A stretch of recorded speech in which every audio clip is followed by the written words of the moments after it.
Hey guys, it's Sarah at today's Book List Thursday. This is a video series that I'm doing with my friend Lindsay over at Lindsay's Little Library. And every Thursday we are bringing you a fun list of some sort of topic that we want to talk about. And for the last day in October, the last Thursday, we are going to be talking about what our favorite thrillers have been for this year so far. Now, these are not thrillers that were released this year necessarily, but what we've read throughout the year, these are our top favorites so far. The first one I'm going to talk about is The Woman in the Window by A.J. Finn. This is a book that I read early this year, and I really enjoyed this one. It hasn't been everyone's favorite, which I get. I can understand why people, maybe had different feelings on it, but for me, it kept me guessing. It moved really quickly.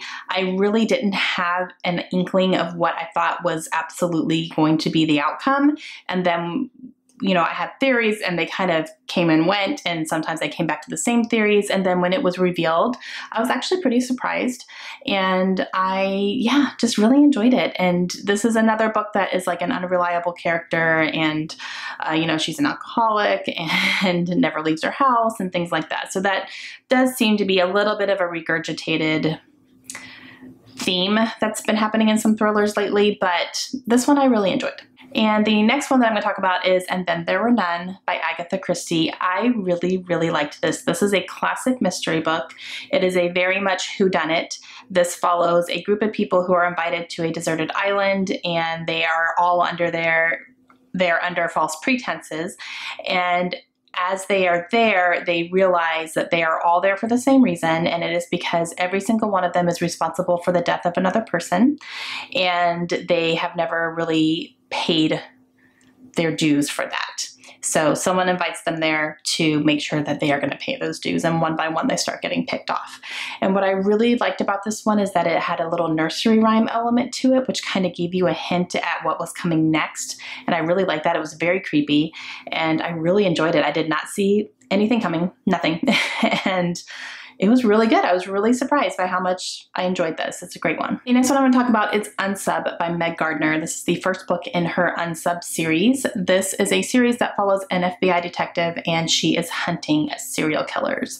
And the really cool thing about this series is that each book is following a character that is based on a real serial killer. So the first one was heavily inspired by the Zodiac Killer, who was never found. He's probably dead now, but it has very similar elements to what the Zodiac Killer did. He was taunting the police. He was kind of hiding in plain sight, and they could not catch him.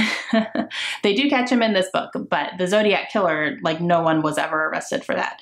And so it's very eerie that way, because you can kind of pick out the similar things in, this book and then in the actual Zodiac Killer case.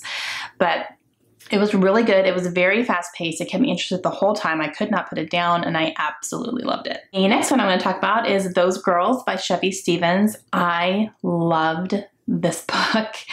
This book was very gruesome. It was very hard-hitting. It was very dark. It follows three sisters who have a very tragic thing happen in their childhood involving their father, and because of that, they are on the run. And you see them trying to survive, basically. They're, teenage girls. I think the youngest one was 11. And you see what they are going through and how they're surviving and how they're making it, and, why they can't go anywhere for help. But they're just trying to keep everything together.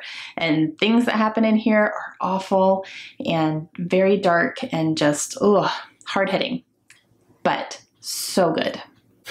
And my favorite thriller of the year so far, it's going to be hard to top it, is Pretty Girls by Karen Slaughter. Oh, this book.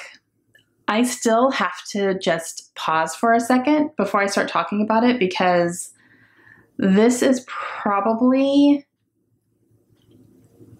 one of the most disturbing books I've ever read. It's very disturbing, very. It's pretty gory. It definitely shocks you more than once.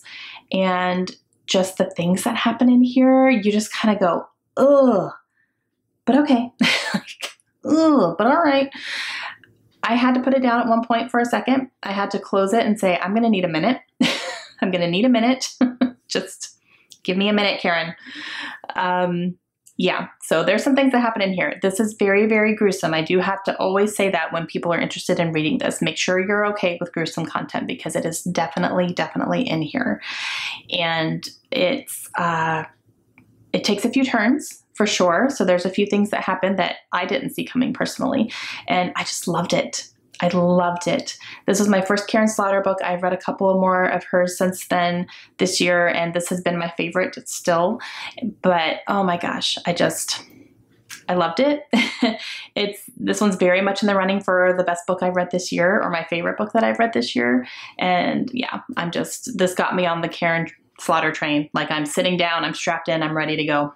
Okay guys, that's going to be it for me today. So make sure you go check out Lindsay's channel as well and see what her favorite thrillers are of the year so far. And let us know down below what your favorite thrillers have been this year. What is a really, really good thriller that you just absolutely loved and you would recommend to us? We would love to hear that. All right, hope you guys have a great day, and I'll talk to you again soon. Bye.